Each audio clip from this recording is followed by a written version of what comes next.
Do you ever have trouble coming up with what you're going to do when playing an RPG? Do you ever wish there was an easy way to jump into the adventure? Today's episode will make quest creation simple by covering what adventure ideas are available to get you started on your Goblin Quest and the 7 steps to create a quest for your goblins and flesh out your adventure. Welcome to Claim to Game, the podcast helping busy people master tabletop role playing games one game at a time. I'm Clint.scheirer. I've been an educator for over 12 years and have helped gamers of all levels quickly grasp tabletop role playing games so they can enjoy playing them to the fullest. Stay tuned so you can make your claim to game.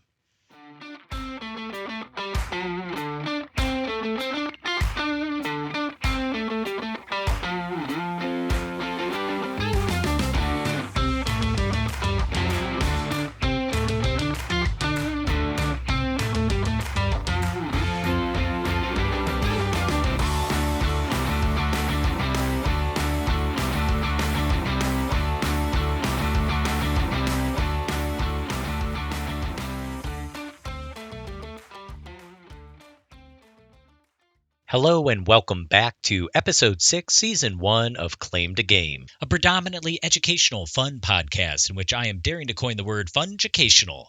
It's like if you were a Boy Scout camping out in the forest for the very first time, earning your wild animal wrestling badge by fighting a hungry raccoon who was out to steal your s'mores.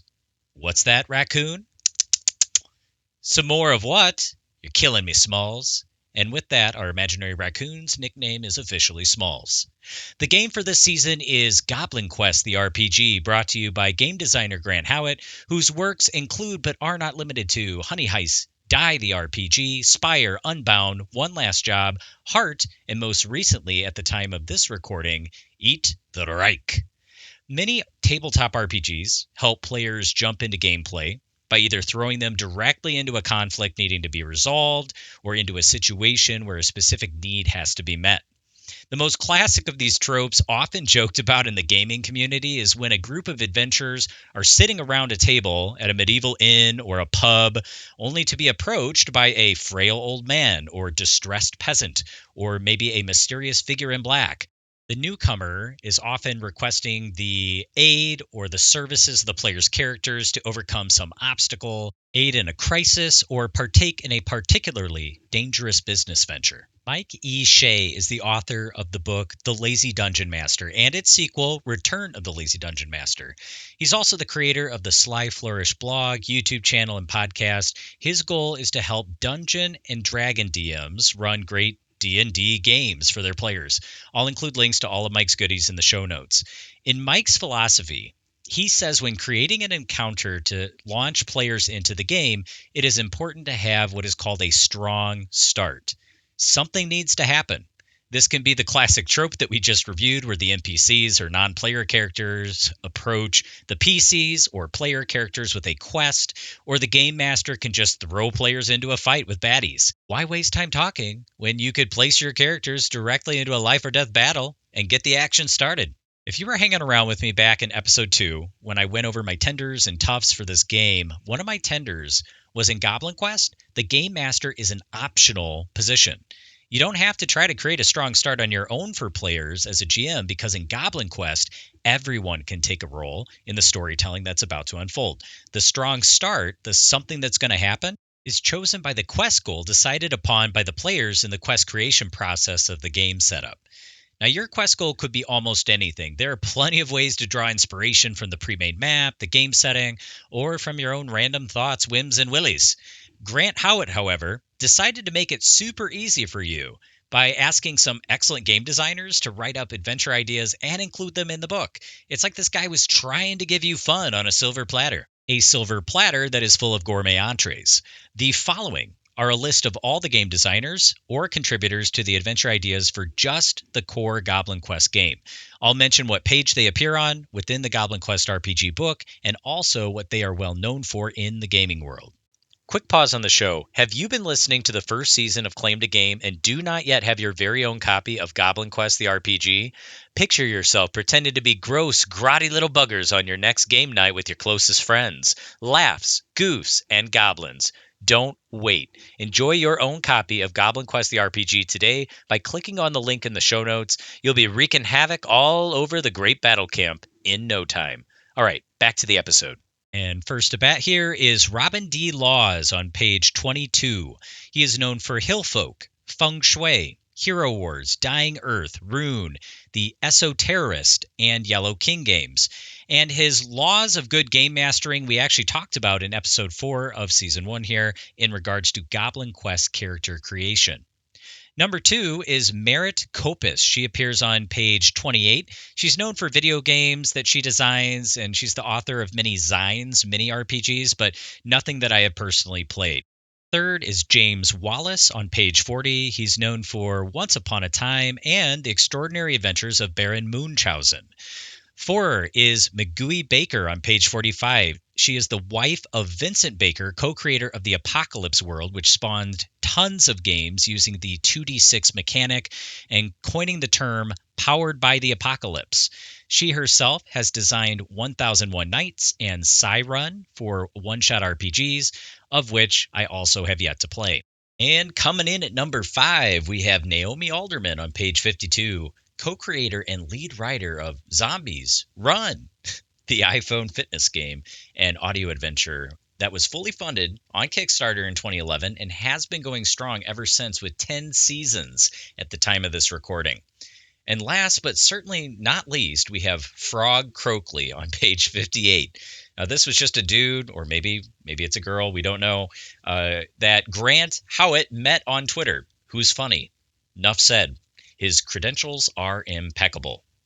Now, since there are so many great ideas simmering on this page, straight from these hallowed minds, I'm going to rapidly go through my favorite ideas submitted by each of these folks. I assigned a number, 1 through 6, to each of my faves, and I have already rolled on a 6-sided dice, the result of which we are going to use to flesh out our quest. Before I reveal the results, here is a list of my faves. Number 1, Robin D. Laws, The Pool of Snot. The Goblin Chieftain commands you. Deep in the forest of Gru bubbles a great pool of green snot. This is either the original spawning ground of the goblin kind or just a pool of green snot. Go and find out which. From Merritt Copus, An Enchanting Evening. You heard something called the Wizard's Ball had the best grub around, so you whipped up the perfect disguise and swiped an invitation from some unlucky schmuck. Now you're inside, as long as nobody can tell that Wizard E. Wheezing is really just a bunch of goblins standing on each other's shoulders under one big robe and mask. You're about to eat the finest meal you've ever eaten. From James Wallace on page 40, the humans have fire. We must steal fire from humans and bring it to the goblins. McGooey Baker said, something is stealing your goblin's cheese. Set a trap and discover the thief. Naomi Alderman, a little bit more wordy. Here we go. It says, you're dicey. There was this goblin, right? They were your sibling in the goblin vats, right? Grew up together for about 20 minutes. You guys were like that. And then they got killed in the war. Well, that's what you're for. The only issue is that you heard some bards singing a song about someone who went back to the underworld to get their friend back. So that's what you're going to try. You never know. If you're particularly unlucky, you might even find a mage or a demon who could actually send you to the underworld to get your friend. And last but not least, Frog Croakley. Beetle battles. It's a dull week at the Dun Inn, and you've decided to use your collection of revolving insects to become the Kingpin sports promoter. Win rounds against the bugbears, running a series of thrilling invertebrate death matches, and make a dizzying profit from the illicit betting operation. Like I said, I saved time, and I went ahead and rolled my 1d6 6-sided dice, and the dice has chosen idea number 2, An Enchanting Evening by Merritt Copus. The book gives you permission to tweak your quest if you are collaborating with other players or even if you're just pulling straight out of the pre-made options.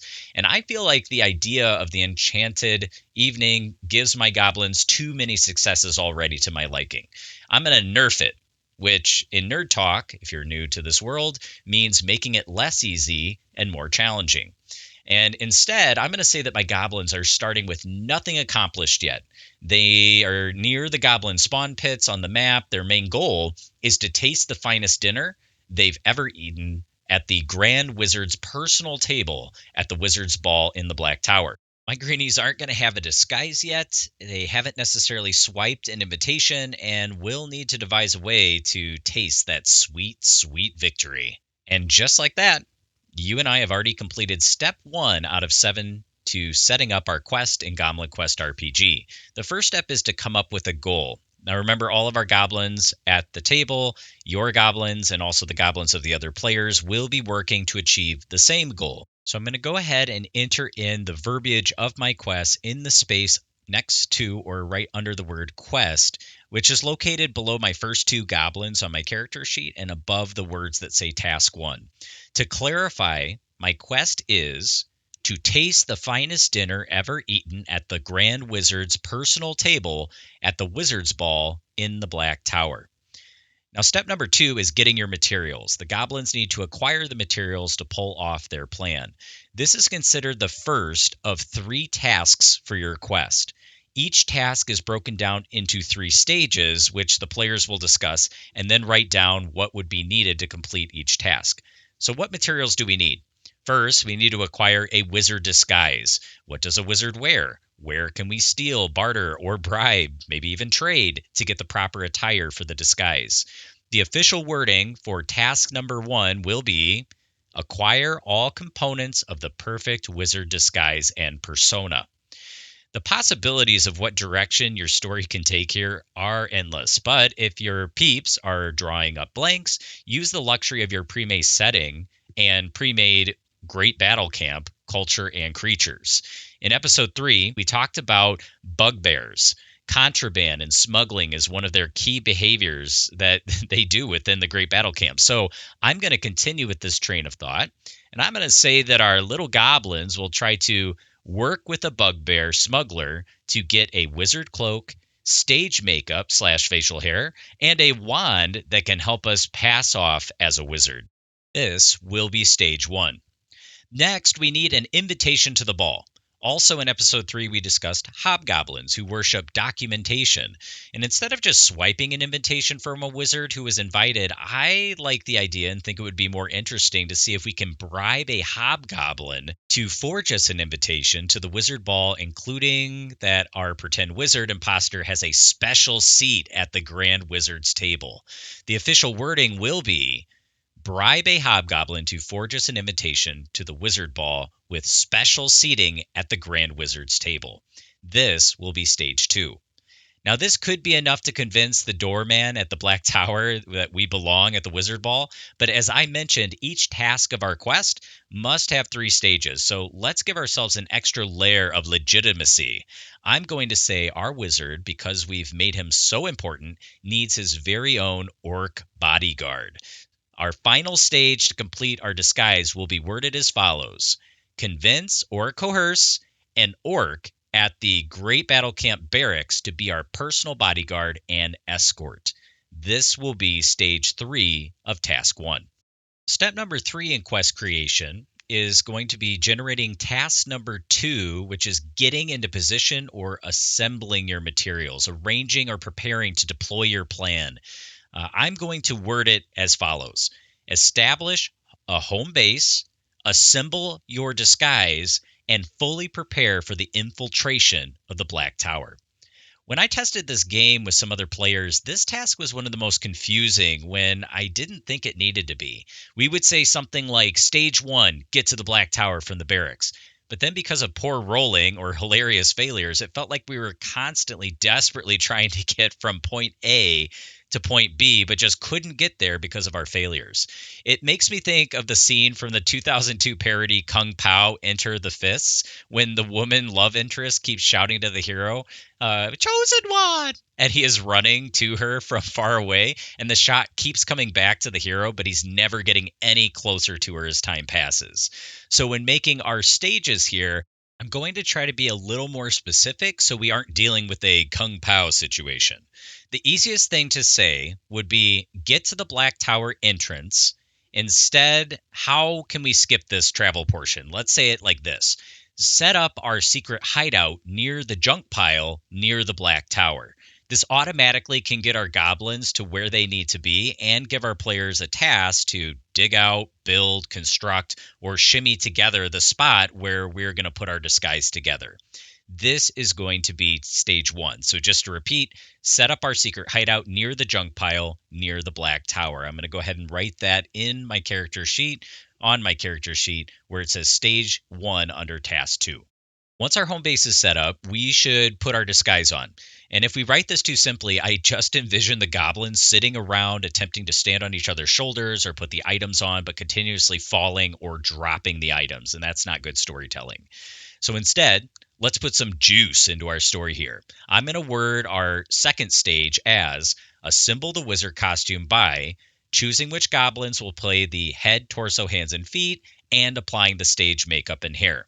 Doctored up with the little specifics provides the opportunity for characters to argue, discuss the plan, and then also physically put everything together. This will be our second stage.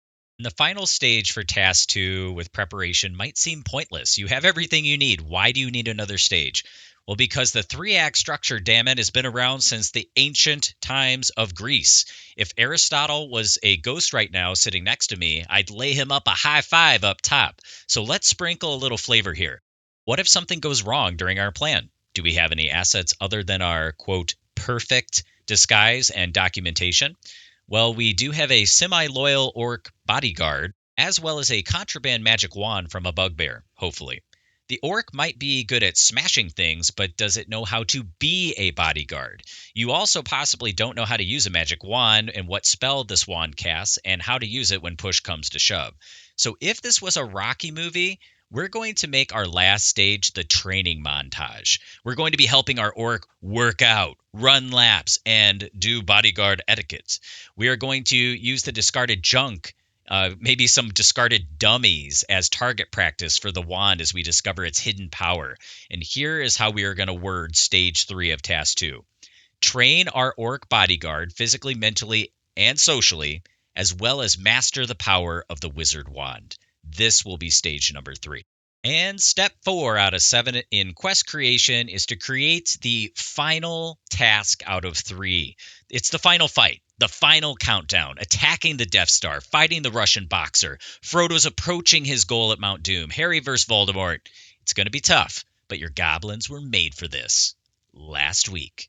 And the wording of our third task will be sneak in, take a seat, eat dinner, escape the tower. Writing this down on my paper, I'm going to put it where it says task 3. That's directly under my last 2 goblins on my stapled character sheet. Stage number 1, passing through the gates of the Black Tower as a legit guest and wizard. Stage number 2 is going to be locate the wizard ballroom and take our place at the Grand Wizard's personal table. And stage number 3, I will write, and this will be the cherry on top and completion of our quest, to taste the finest dinner ever eaten and escape the Black Tower. Now, after writing down all these stages on their correlating spots on my character sheet, we are not done yet. There are still 3 more steps out of 7 to get this quest all spick and span. Step number 5 is the misfortune. Now, every good story has a conflict, a curveball, an obstacle, something that stands in the way of what the heroes want and makes them work harder to get it.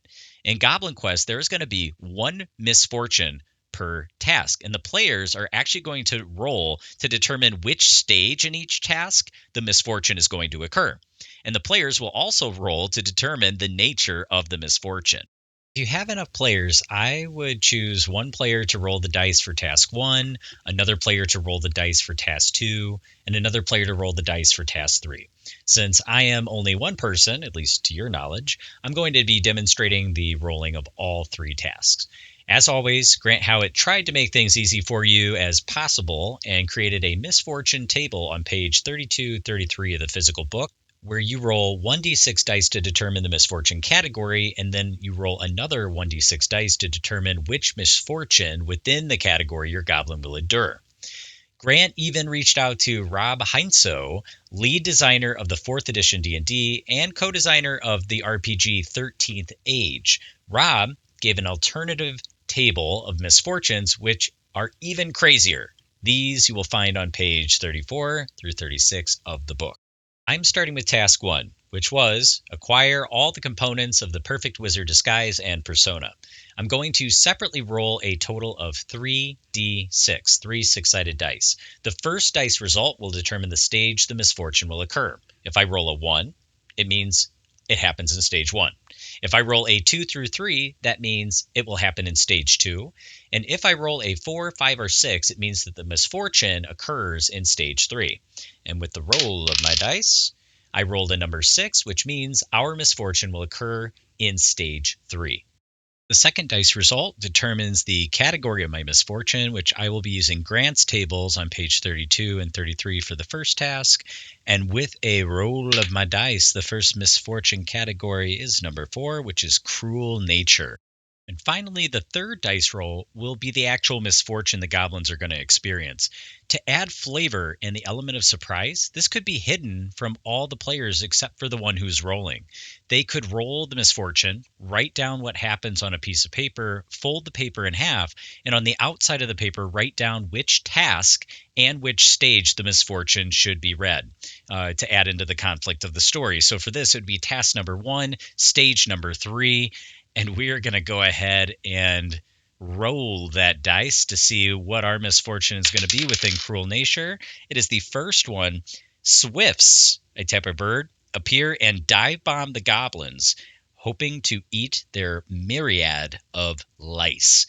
Now, the rest of the players wouldn't know this with the house rules here. We would actually just put it into the folded piece of paper. And then at the appropriate time, the rules of the game would say that the misfortune should be revealed after the first player describes their action in the scene, but before the person actually rolls their dice to attempt whatever they want to do. Okay, that was fun, but nobody wants to listen to a podcast where I repeat that 2 more times. So I've gone ahead and rolled for our final 2 tasks. Task 2, establish a home base, assemble the disguise, and fully prepare for the infiltration of the Black Tower, will have the misfortune occur in stage 3. And the misfortune will be from Robin Heinso's misfortune table. The misfortune reads, arrows rain down on the goblins, and one that hits has a message attached, which is a fun little quest hook inside of a quest hook. It's kind of like a fortune cookie inside of a fortune cookie. Task number 3, sneak in, take a seat, eat dinner, and escape, will have the misfortune occur in stage 2, and the misfortune will be back to Grant's table. This misfortune reads, super intelligent mutant rats outwit the goblins. It's like a pack of master splinters from the Teenage Mutant Ninja Turtles. If I was playing the game with others, those misfortunes would be written on their piece of paper, folded in half, labeled with the task and stage, and ready to cause havoc when the time comes. Step 6 out of 7 is creating your difficulty ratings for each one of your stages within each one of your tasks. Step 6 caused me a bit of confusion at first, but I think I've cracked the nut.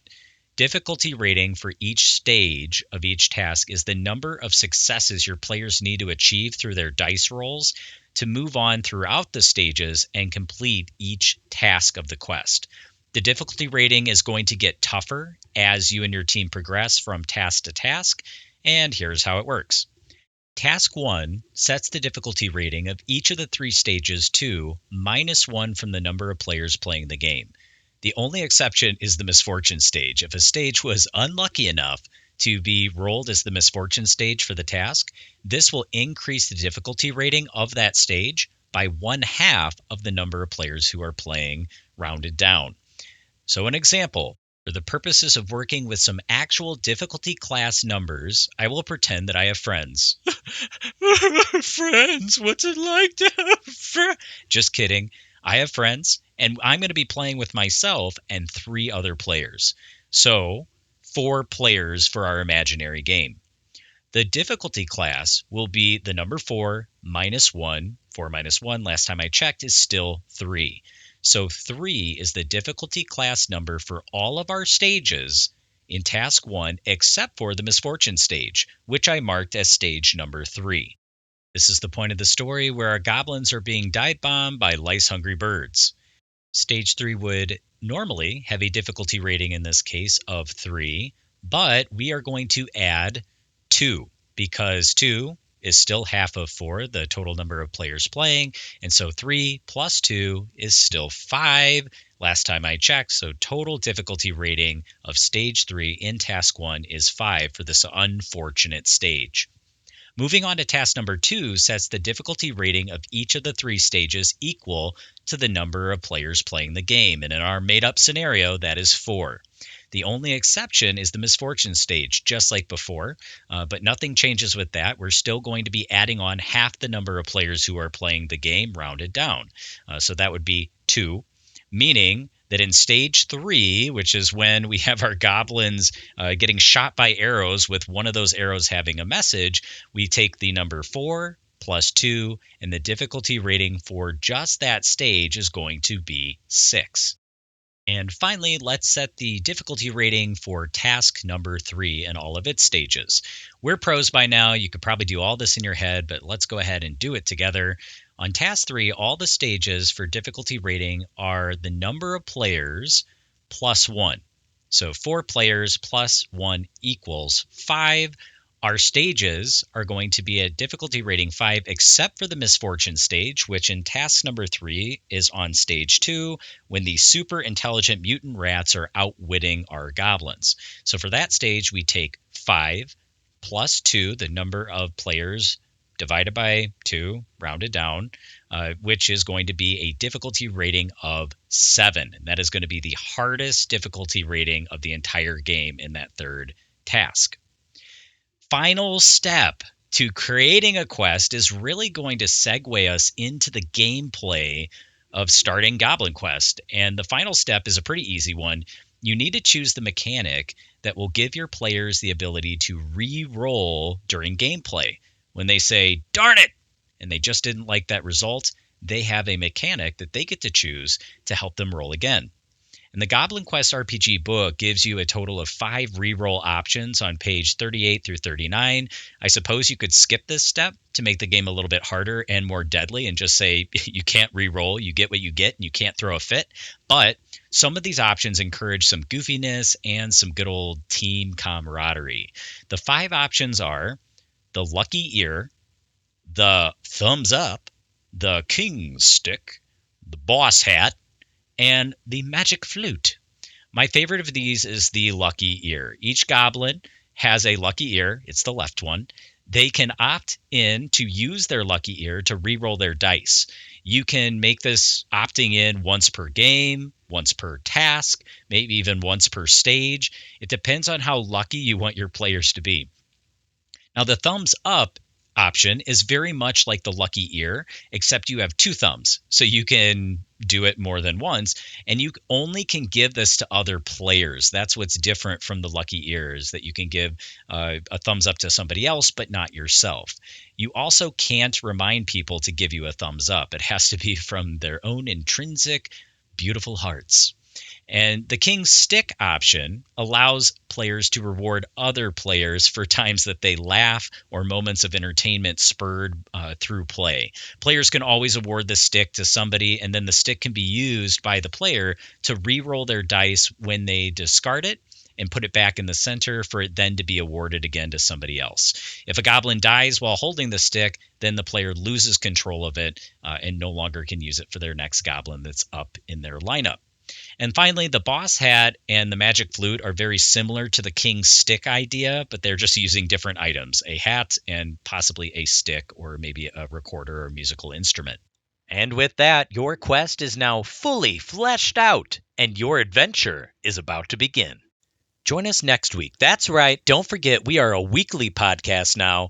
If you liked what you heard today, can you help me spread the good word? Leave the show a 5-star review, thumbs up, positive comment, or written review wherever you listen to podcasts. You could also leave a review directly on the claim2gamepodcast.com website. Your review helps grow the show and helps others learn new tabletop role-playing games. So please go rate and review the show. Thank you. And until the next time we make our claim to game, one game at a time.